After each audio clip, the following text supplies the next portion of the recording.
2 jours pour étudier l'immigration ouest-africaine au Sénégal sur initiative de l'IFAN en collaboration avec l'IRD.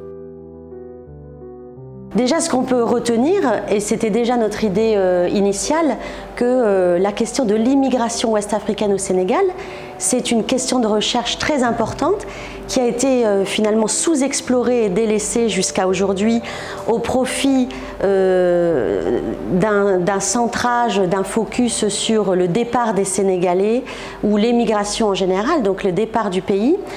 Alors que l'immigration au Sénégal est une problématique ancienne et très importante, donc sous-explorée, peu connue, peu documentée.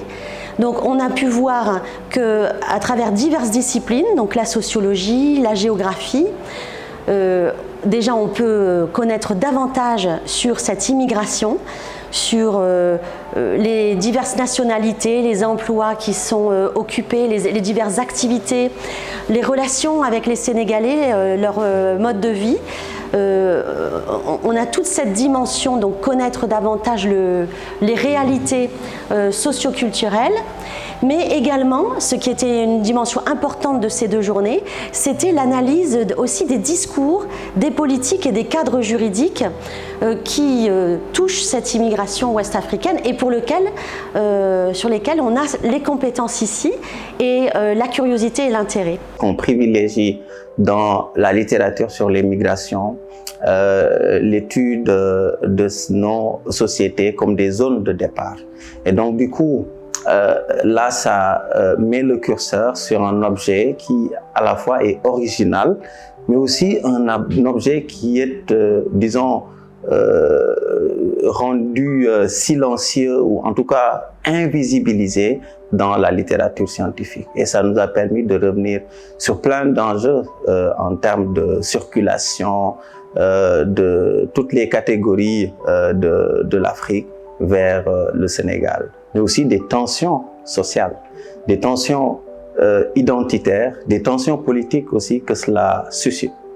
Et donc, rétrospectivement, et donc les réflexions qui ont mobilisé toutes les disciplines, anthropologues, sociologues, politistes et même des linguistes, nous confortent dans l'idée qu'il faut continuer à réfléchir sur ces enjeux pour connaître davantage la question migratoire et la question des migrations inter ou intra-africaines, qui est très peu documentée, mais pour savoir qui voyage, quelles sont les stratégies, qu'est-ce que ça peut apporter justement en termes de développement, en termes d'échanges culturels, mais aussi pour construire un discours panafricain et surtout pour éviter tous les replis identitaires que cela peut occasionner également dans un contexte international, mais aussi africain qui est marqué par une xénophobie de plus en plus liée à la question migratoire. Et toutes ces questions ont été discutées par les collègues. Et donc, on espère aussi, à l'issue de ces rencontres, sortir un dossier avec le bulletin de l'IFAN. Temps fort de cette première journée, la table ronde du POMAF qui interrogeait l'avenir de l'espace de libre résidence et libre circulation ouest-africain. Cette réunion, elle est importante parce que la région est traversée par des crises. On ne parle même pas des crises sécuritaires, mais une crise existentielle née du départ de 3 pays importants, les pays du Sahel central, le Mali, le Burkina Faso et le Niger, leur sortie de la CEDEAO. Ça crée une situation nouvelle inédite qui impose aux chercheurs, qui impose aux dirigeants, qui impose aux acteurs de la société civile et autres de réfléchir sur l'avenir de cette règle de la libre circulation, d'autant que l'Afrique de l'Ouest était considérée pratiquement en Afrique comme la région qui réalisait pleinement cette libre circulation des personnes et des biens. 90% des Ouest-Africains qui se déplacent en Afrique de l'Ouest. Mais maintenant, quel va être l'impact de cette sortie des États de l'AES? Ça faisait partie des questions qu'on discutait. Deuxième question importante qu'on devait examiner aussi, c'est que on a 50 ans d'expérience. La CEDEAO célèbre cette année ce jubilé d'or, comme on dit, et il faut aussi tirer des leçons du passé. Une vingtaine de présentations, différentes disciplines des sciences sociales sollicitées, dont la linguistique.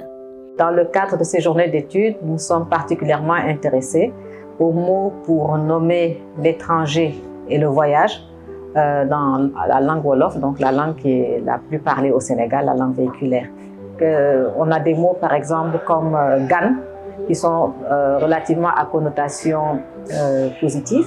Il y a également des mots qui sont liés par exemple à la migration saisonnière, Noran Kat, Nawet Kat, donc Noran pour la saison sèche et Nawet pour Nawet Kat et Noran pour la saison des pluies. Donc ce sont les travailleurs saisonniers. Il y a également des mots qui sont plus à connotation négative, comme Watebes, nouveau venu, ou bien Dakar, qui a été un mot qui a beaucoup retenu l'attention des participants. Ça signifie quoi? Dakar, au départ, ça signifie le tamarinier, le tamarin. Donc c'est un fruit acide. Et ça exprime quand on parle de l'étranger, donc un étranger qui n'est pas encore intégré à la communauté dans laquelle il est arrivé. Comme Wade, etc. Wade qui signifie aussi également le nouveau venu, mais dans la connotation de celui qui est un peu l'intrus. On avait aussi Ndjour, qui est aussi à cette connotation d'étranger indésiré qui vient s'imposer à une communauté. Il y a également des néologismes. On a vu Ndamari, qui veut dire le voyageur qui vient par la route ou qui est véhiculé, donc c'est un néologisme. Il y avait également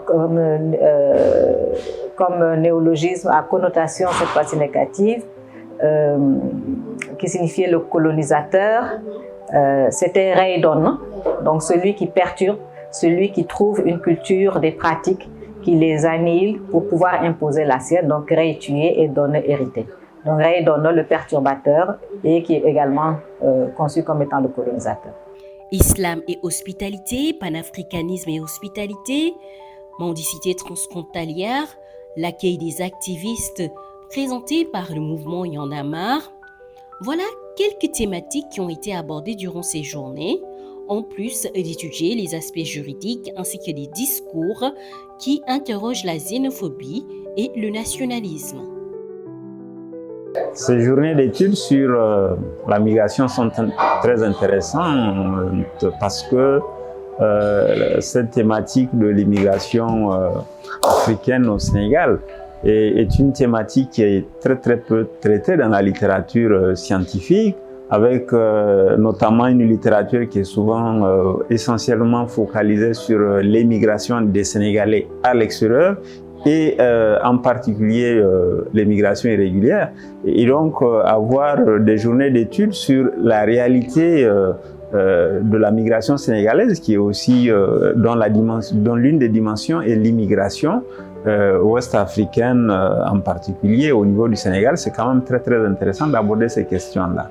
Et c'est d'autant plus important qu'aujourd'hui, on voit de plus en plus au niveau du Sénégal, que ce soit dans les débats politiques ou sur les réseaux sociaux, un certain nombre de discours xénophobes qui apparaissent et pour lesquels il est quand même important de replacer ces migrations-là dans leur réalité pour pouvoir un peu déconstruire ces discours xénophobes qui sont notamment proférés à l'égard de ces personnes d'origine étrangère qui vivent au Sénégal.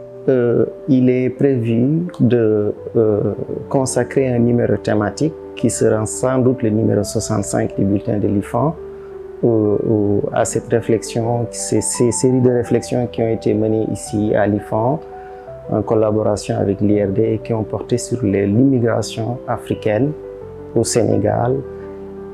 Occasion pour les chercheurs venant de différents horizons de se pencher sur des problématiques différentes, mais les unes et les autres liées à la question de l'immigration.